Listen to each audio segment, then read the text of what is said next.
my name is Stephen Koenig, and you're listening to the Koenig Podcast.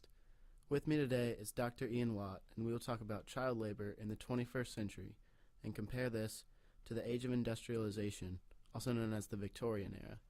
First of all, thank you, Dr. Watt, for accepting the invitation to come on my show. Thank you, Stephen. It is a pleasure to be here. As you know, today I will be interviewing you on the subject of child labor in present times and during the age of industrialization. Most of our questions were sent in by listeners after last week's show. I also have a few of my own. Are you ready? Yes, ask away. For my first question, we'll go back to the times of industrialization. How prevalent was child labor during this time period? Well, it was not uncommon for children to work on family farms before the age of industrialization, but in the late 1700s, about 1770, when industrialization began, child labor began to change. Textile mills started to pop up, and that's when labor really began to change. Children became apprentices in these mills, and in about 15 years, almost one-third of the workers in mills were children, according to our records. And how does that compare to today's child workforce? I think people really underestimate the amount of child labor today. In more developed countries, we don't see it, and we have a plethora of laws against it. But the products of child labor are all around us. Really, a lot of what we use, what we wear, most things we use on a daily basis are made by people who work in very poor conditions, and oftentimes those people are children. According to a recent Department of Labor study, about 168 million children are working around the world in horrible conditions, and about half of those are working in conditions that are possibly deadly. Why do you think people underestimate the number of children working these days? I think there's no strong voice speaking out against child labor today. You have some human rights organizations attempting to make things better, but in mainstream media you just don't have the same kind of advocacy that there was during the Victorian era. Very true. I rarely see any sort of campaign or people speaking out against child labor. How is that different in the age of industrialization? It was different to some extent because there were a lot of popular writers in those days, such as Melville, Dickens, Marx, and Webb, who would speak out against child labor.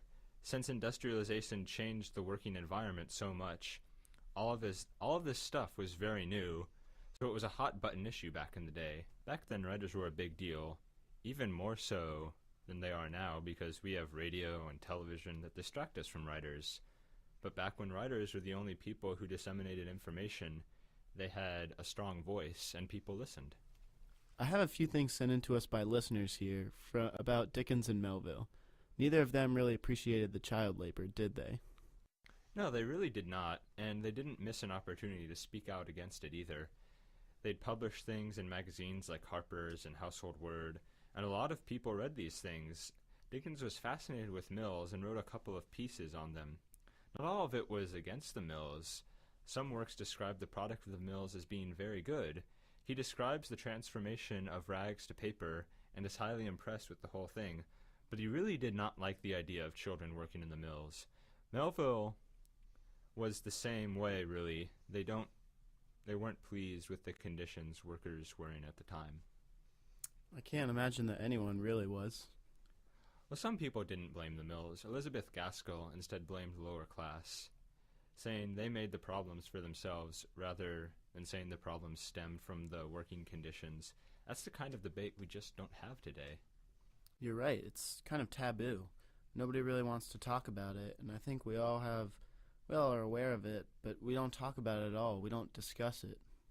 I guess we just need Melville and Dickens back, don't we? I guess we do if we want to have a discussion about it. All right, final question. Which countries around the world have the greatest amount of child labor?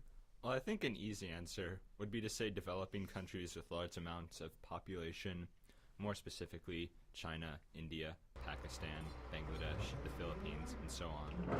I have heard of some labor laws that were recently passed in China, but it's still unclear about what sort of outcome these laws may bring.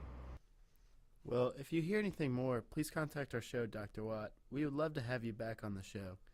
But that's all the time we have for today, so thank you, Dr. Watt.